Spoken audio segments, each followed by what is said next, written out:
These days, developing countries are experimenting with several strategies to fight back against access inequality.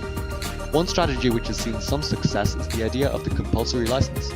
A compulsory license is when a government mandates that a pharmaceutical company license out production rights for a drug to a generic manufacturer at a price set by the government which is often a fraction of the market value.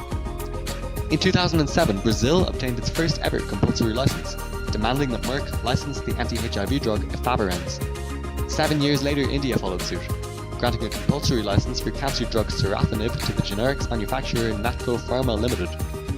Bayer was forced to sell sorafenib to Natco for 1/30th of the previous sale price.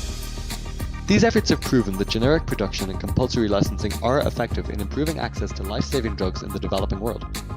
And it's estimated that Brazil saved over $1 billion for providing its citizens with cheap antiretroviral treatment. In 2004, the WHO created a Commission on Intellectual Property Rights, Innovation and Public Health.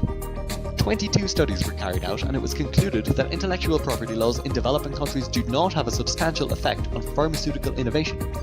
So compulsory licensing seems to work, as a partial solution to an enormous problem.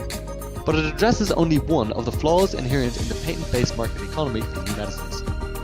One idea which illustrates the staggering disparity in healthcare access between the global rich and the global poor is the 1090 gap. That is, less than 10% of the world's research and development funds address the major health problems which affect 90% of the population. Developed countries pour billions annually into the cure for male pattern baldness, while in the developing world, 10 million children die preventable deaths every year. It is clear that this is the result of economic incentives which favour the problems of those with money. But is there anything we can do about it? In 2008, the WHO's 61st World Health Assembly prepared a global strategy for intellectual property rights designed to expand access to medicines. One of the proposals was the establishment of an international public fund, which would require different contributions from different member states depending on their level of economic development, and which would contribute to research and development of treatments for previously neglected conditions. The Nobel laureate economist Joseph Stiglitz has proposed a simple alternative to the patent system.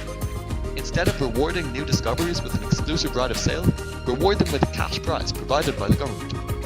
This would lead to many of the same incentives towards research for corporations, while avoiding many of the pitfalls. Whether or not this ambitious strategy would work remains to be seen. For now, we're stuck with the patent system, for better or for worse.